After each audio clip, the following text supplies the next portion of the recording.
In a sense, to use the computer metaphor, habit 1 is the awareness you are the programmer. Habit 2 is where you write the program. Habit 3 is where you run it. You execute around it. The third habit is put first things first. I'm going to try to teach an entirely new paradigm in the field of time management.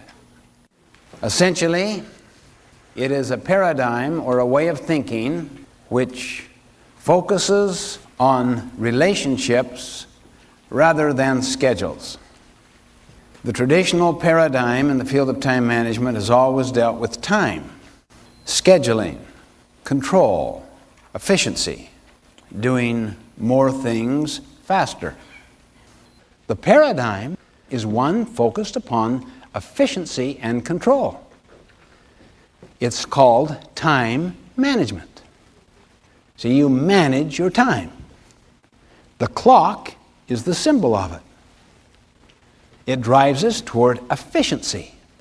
Have you ever tried to be efficient with a loved one on a tough issue? Say with your spouse, how did it go? Have you ever tried to be efficient with, say, a difficult teenage situation? How did it go? You see, right off the bat, you and I know how foolish it is.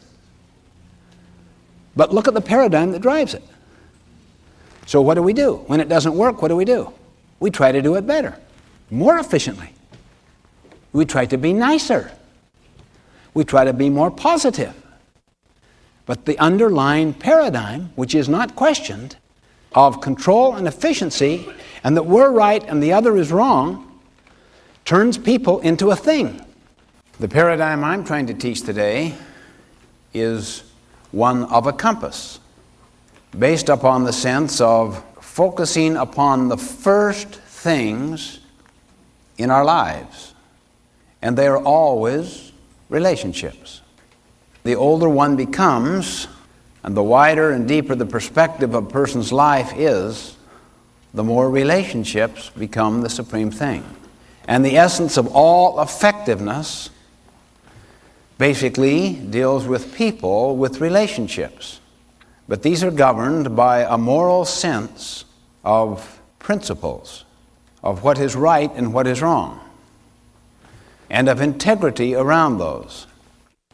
I'm asking for sufficient openness and humility to just get into this pair of glasses, this frame of reference, this new paradigm, this new map, based upon relationships, not schedules, based upon principles, not values, based upon leadership first, then management, based upon a compass, and then the clock. Let me show you a practical way of doing this. Would everyone write down on your paper, what to you are the first things? What are the first things to you?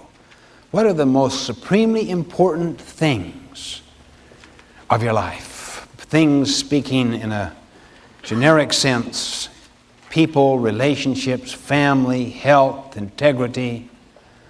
What are the first things? Just list 5 or 6.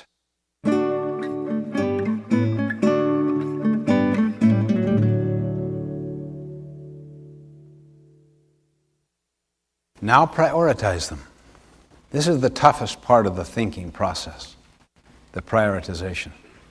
What would you say would be number 1? Then number 2.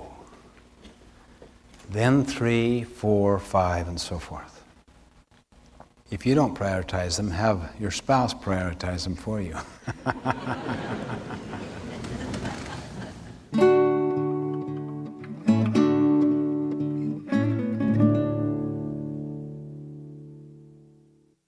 Now, I want you to answer these 2 questions.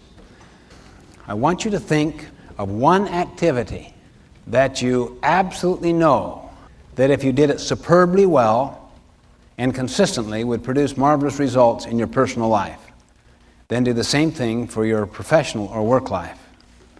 One activity that you absolutely know that if you did it superbly well and consistently would produce marvelous results. In other words, help to secure those first things you've identified. One activity under your personal, one activity under your work or professional life.